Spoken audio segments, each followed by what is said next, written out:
new KD16. Mabibili lamang sa halagang $2,199. I-click lamang ang link sa comment section. Ang Celtics at si Jason Tatum ay nagkasundo sa 5-year Supermax extension na magsisimula sa 2025 to 26 at magsisimula sa 35% ng salary cap, ayon kay Chris Haynes ng TNT at Bleacher Report. Batay sa pinakabagong projection ng salary cap ng NBA, ang 5-year contract ay magsisimula sa humigit kumulang $54.13 million at aabot sa kabuang $313.93 million o nasa 18 billion pesos na ginagawa itong pinakamalaking deal sa kasaysayan ng liga. Papalitan nito ang $37 million player option para sa 2025 to 26 mula sa kasalukuyang kontrata ni Tatum at tatakbo hanggang sa season ng 29 to 30. Si Tatum na nanalo sa kanyang unang kampyonato nitong spring ay nakatanggap ng All-NBA First Team Honors para sa ikatlong sunod na season matapos mag-average ng 26.9 points, 8.1 rebounds at 4.9 assists sa 35.7 minutes. Bawat laro na may 47% sa field, 37% sa tres at 8.3 sa free throw line para sa nangungunang team ng liga. Nakamit ng star forward ang Supermax criteria na nagtaas sa kanyang maximum na sahod mula 30% ng cap patungong 35% sa pamamagitan sa pagiging bahagi ng All-NBA team noong 2022 at 2023.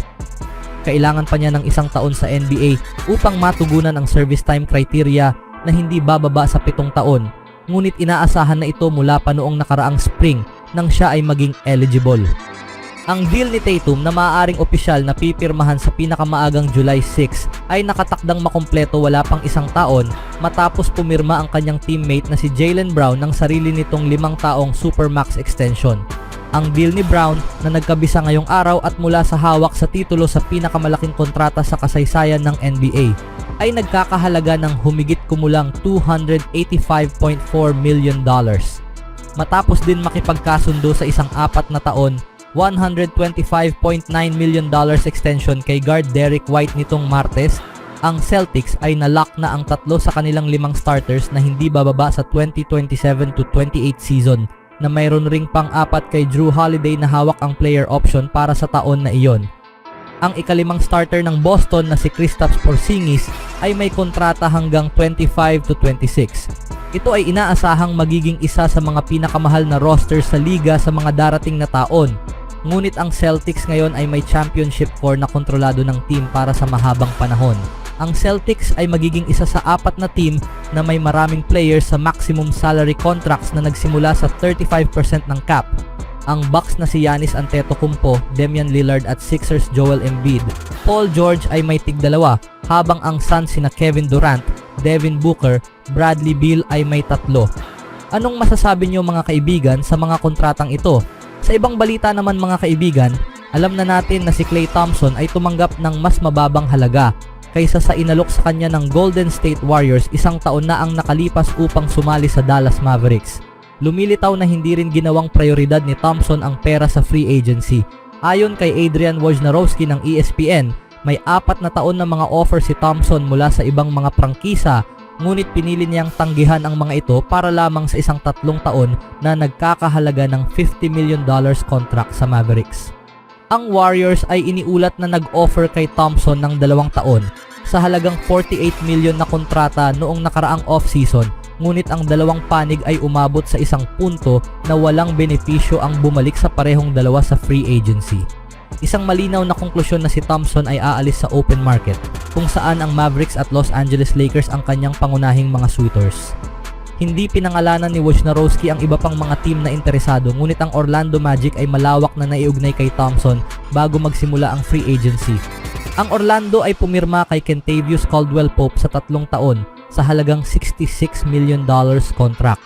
Ang lohika ay magdidikta na ang parehong uri ng offer ay ibibigay din sa more accomplished na si Thompson. Sa huli, pinili ni Thompson ang Dallas bilang kanyang bagong team na lumikha ng isa sa mga pinakakatakot-takot na offensive trio sa NBA kasama sina Luka Doncic at Kyrie Irving. Sina Thompson, Doncic at Irving ay 3 sa mga pangunahing shooters ng sport. Ang pagkakaroon ng 3 sa kanila sa court ng sabay ay magbibigay ng tuloy-tuloy na spacing para sa mga primary ball handlers na sina Irving at Doncic at para sa mga centers ng team na umatake sa rim. Bagamat ang pagbagsak ay kitang-kita na mula noong nakaraang season, marami pa rin ang may tanong sa isipan ng mga tao. Marami sa mga ito ay may kinalaman kung bakit pinayagan nina Stephen Curry at Steve Kerr na umalis si Klay Thompson ngunit hindi si Draymond Green sa kabila sa kanyang mga problemang ibinigay sa franchise. Naiintindihan naman na gusto ni Klay Thompson na maglaro tulad sa dati niyang sarili. Isang papel na hindi siya pinaupo sa bench at isa na nagpapahintulot sa kanya na maglaro katabi ni Draymond Green at Stephen Curry. Ngunit, hindi ito nangyari noong binigyan siya ng pagkakataon sa simula ng season. Ang Warriors ay nag-offer pa nga sa kanya ng 2 taong kontrata na mas malaki kaysa sa nakuha niya mula sa Mavericks sa NBA Free Agency. Kaya paano nauwi ang lahat ng ito sa paghiwalay ng Warriors kay Thompson? Isang insider ang nagdetalye kung paano nagkaroon ng malaking bahagi si Stephen Curry sa lahat ng ito ayon kay Jason Dumas ng 95.7 The Game.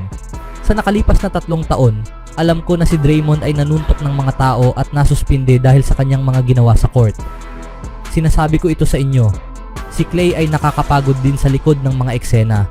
Hindi ito napapansin dahil hindi ito tulad sa pagtapak sa dibdib ng isang tao. Kung siya ay nagbabagsak ng mga gamit sa bench at nagdadabog at ginagawa iyon sa court, paano mo iyon hindi gagawin sa practice? Paano mo ito hindi gagawin sa locker room?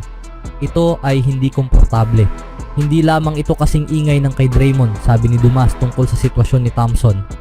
Bakit pinili ni Stephen Curry na nanguna sa Warriors si Draymond Green at hindi si Klay Thompson? Ayon sa ulat, ito ay may kinalaman sa angkop na pagsama kay Curry. Habang ang greatest shooter sa kasaysayan ng liga ay si Green ang nakikita, maaaring siya ang nagtulak upang manatili ito. Tingnan mo, si Steph ay napaka-vocal tungkol sa kanyang partnership kay Draymond Green sa basketball court. Siyempre, ang ilan sa mga ginawa ni Draymond sa court na naging dahilan para siya ay masuspinde ay ikinagalit ng lahat sa organisasyon. Ngunit, pagdating sa basketball at kaangkopan sa basketball, si Steph ang pinakamalakas na boses sa silid na nagsasabing, "Gusto kong maglaro kasama si Draymond Green."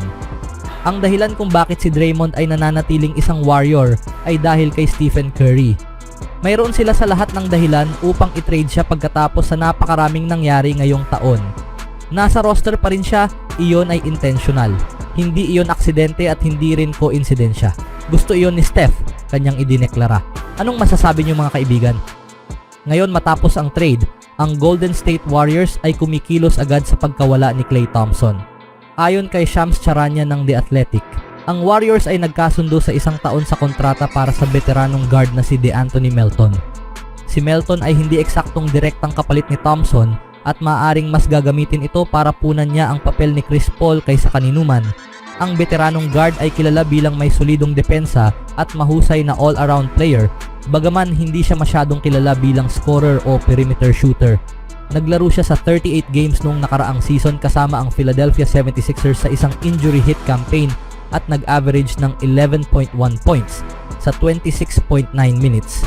Bawat laro habang may shooting percentage na 36% mula sa 3-point range. Ang kasunduan ay dumating hindi nagtagal matapos opisyal na pinili ni Thompson ang kanyang bagong team. Bagaman ang Warriors ay kailangang magtrabaho pa ng isang sign and trade agreement. Ang pagdagdag kay Melton ay isang magandang galaw, ngunit malamang na hindi pa ito ang huling bagay na gagawin ng Golden State. Ano sa tingin nyo mga kaibigan?